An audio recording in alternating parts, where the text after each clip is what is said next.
강력 범죄, 성범죄로부터 여성이 안전한 사회, 이재명은 합니다. 최근 성범죄자가 전자발찌를 끊고 여성 2명을 살해한 끔찍한 범죄가 발생했습니다. 근본적인 대책 마련에 나서야 합니다. 가해자는 강도강간죄로 전자발찌 부착 명령을 받은 관리 대상자였지만 외출금지 위반을 어기고 전자발찌를 훼손한 뒤 여성 2명을 살해했습니다. 재범을 막기 위한 제도가 제대로 작동하지 못했습니다. 그 이유가 무엇인지 철저하게 점검하고 대책 마련에 나서지 않는다면 유사한 범죄가 되풀이될 수 있습니다. 전자발찌의 효율적 운용뿐만 아니라 재범 위험에 대한 정확한 평가, 체계적이고 전문적인 교정교화 프로그램으로 재범 위험성을 효과적으로 낮춰야 합니다. 첫째, 전자발찌 부착자 감독 인원을 대폭 증원해야 합니다. 감독 인원의 부족은 하루 이틀 일이 아닙니다. 전자발찌를 도입한 이후 부착자는 30배 넘게 늘어났지만 관리감독자는 약 6배 늘어나는데 그쳤습니다. 1인당 관리 인원이 3명에서 17.3명으로 늘어나고 범죄의 위험이 높은 야간, 시간대의 경우 1인당 감독 인원이 65.9명으로 폭증합니다. 실태가 이러하니 관리 사각지대가 발생하는 것은 당연한 결과이기도 합니다. 검찰 수사 인력 재배치 등 인력 활용 방안을 총체적으로 점검해 충분한 전자 감독 인원을 확보함으로써 전자 감독 제도가 제대로 기능하도록 해야 합니다. 둘째, 위치 추적 관제센터와 보호관찰소의 경찰관이 상주하도록 해야 합니다. 이번 사건에서도 법무부와 경찰의 엇박자로 적절한 조치가 이루어지지 못한 것이 주요 원인으로 지적됐습니다. 위치 추적 관제센터와 보호관찰소의 경찰관이 상주하면서 상황 발생 시 즉시 경찰 출동 지휘 체계가 작동하도록 공조 체계를 갖추어야 합니다. 전자발찌 훼손, 외출금지 위반과 같은 상황이 발생했을 때 전국의 경찰이 신속하게 대응한다면 추가적인 범죄 예방에 효과적일 것입니다. 셋째, 전자발찌 부착자에 대한 주거 진입, 강제 수색 등 경찰의 긴급 조치 권한을 보장해야 합니다. 전자발찌 부착자의 이탈에 대해 경찰이 영장이 없어 신속하게 대처하지 못하는 일이 없어야 합니다. 전자발찌 훼손이나 외출금지 위반과 같은 고의적인 위반 행위에 대해서는 경찰이 주거지 출입이나 강제 수색이 가능하도록 법적 근거를 마련해야 합니다. 그렇게 되면 경찰관이 적극적으로 직무를 수행함으로써 범죄 예방 효과를 상당히 높이게 될 것입니다. 넷째, 재범 위험성 평가 체계 개선과 고위험 후보군 관리 감독을 강화해야 합니다. 전자발찌와 같은 감독 수단만으로 재범을 다 막을 수는 없습니다. 재범 위험성 평가 체계를 보다 정교하게 개선하고 정확한 평가에 따라 맞춤형 교정교화 프로그램을 실시해야 재범을 감소시킬 수 있습니다. 또한 고위험 후보군에 대해 행동관찰, 심리치료 강화 등을 비롯한 관리 감독을 강화해야 합니다. 국민의 안전을 지키는 것은 국가의 가장 중요한 책무입니다. 강력 범죄와 성범죄로부터 여성을 지키는 일은 우리 사회를 보다 안전하게 만드는 일입니다. 국민이 안심하고 지낼 수 있는 나라, 이재명이 만들겠습니다.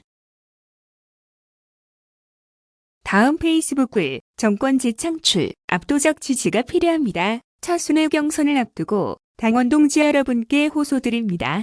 언뜻 보기에 이번 선거는 정권 교체냐, 정권 재창출이냐를 놓고 싸우는 것처럼 보입니다. 그러나 본질은 국정농단 세력의 귀환을 막느냐, 막지 못하느냐는 것입니다. 국정농단 세력은 영리해졌습니다. 얼굴을 바꿔 국민을 속이고 집권을 꿈꾸고 있습니다. 30대 대표를 내세워 변화의 이미지를 만들고 문재인 정부 사람들까지 끌어들여 후보로 내세웠습니다. 오직 정권 교체에 도움이 되느냐 아니냐로 뭉치고 있습니다. 그러나 그들의 본질은 변하지 않았습니다. 세계가 인정하는 K-방역의 성과를 폄훼하고 전 세계에서 가장 높은 경제 성장률 기록조차 인정하지 않습니다. 오직 부동산 문제에 기대어 경제가 파탄난 것처럼 거짓 선동하며 지금 이 순간도 방역 실패를 학수고대하고 있습니다. 국정농단 세력의 귀환은 촛불혁명의 좌절이자 역사의 후퇴를 의미합니다. 이명박 정부가 집권하면서 어떤 일이 벌어졌는지 뼈저리게 경험했습니다. 김대중, 노무현, 민주정부 10년의 역사가 처절하게 짓밟히고 무너지는 것을 보았습니다. 국정농단 세력의 귀환, 반드시 막아야 합니다. 정당 지지율, 대통령 지지도는 괜찮습니다. 그러나 정권 교체 여론이 정권 재창출보다 높습니다. 우리의 위기 요인입니다. 그래서 후보가 중요합니다. 실적과 실력으로 여권 후보를 압도할 수 있어야 합니다. 내 삶이 바뀌겠구나 하는 확실한 믿음을 드려야 합니다. 중도층의 마음, 전국의 고른 지지도 얻어야 합니다. 이재명이 적격이라 생각합니다. 이재명은 실적으로 실력을 입증해온 준비된 후보입니다. 기본소득, 기본주택, 기본금융, 국민의 삶을 바꿀 확실한 비전도 있습니다. 특정 지역 쏠림 없이 전국에서 고른 지지를 받고 있습니다. 중도층뿐만 아니라 강한 추진력을 원하는 보수의 마음도 얻고 있습니다. 사기 민주정부 창출, 민생개혁 완수, 국정농단 세력과의 정면 승부, 자신 있습니다. 충청의 선택이 대선을 결정합니다. 압도적인 지지가 필요합니다. 필승 후보 이재명에게 힘을 모아주십시오. 여러분의 성원에 반드시 보답하겠습니다. 이재명이 합니다. 다음 페이스북 글, 강선우 의원님의 동행, 감사합니다. 강선우 의원님께서 저에 대한 지지 선언을 해주셨습니다. 강선우 의원님의 열린 캠프 합류는 저에게 큰 힘이 되리라 확신합니다. 강 의원님은 평범한 일상을 지키기 위해 더는 비범한 노력이 필요하지 않았으면 좋겠다는 마음으로 정치에 입문하신 것으로 알고 있습니다. 저 역시 같은 마음입니다. 강선우 의원님은 열린 캠프에서 국제관계 교류와 소통을 위한 기획 업무를 담당해 주실 계획입니다. 국회의원 당선 전 아리랑TV 외교 전문 프로그램인 더 디플로매트 진행자로 전 세계 70여 명의 주한 외국 대사와 국제기구 주요 인사들을 폭넓게 인터뷰한 경험이 있습니다. 저와 캠프에 큰 힘이 될 것입니다. 발달장애 자녀를 키우고 학업을 병행하며 미국에서 대학 교수로 재직하셨습니다. 장애 가족, 워킹맘, 이방인 교수라는 어려움을 온몸으로 겪으며 살아오신 분입니다.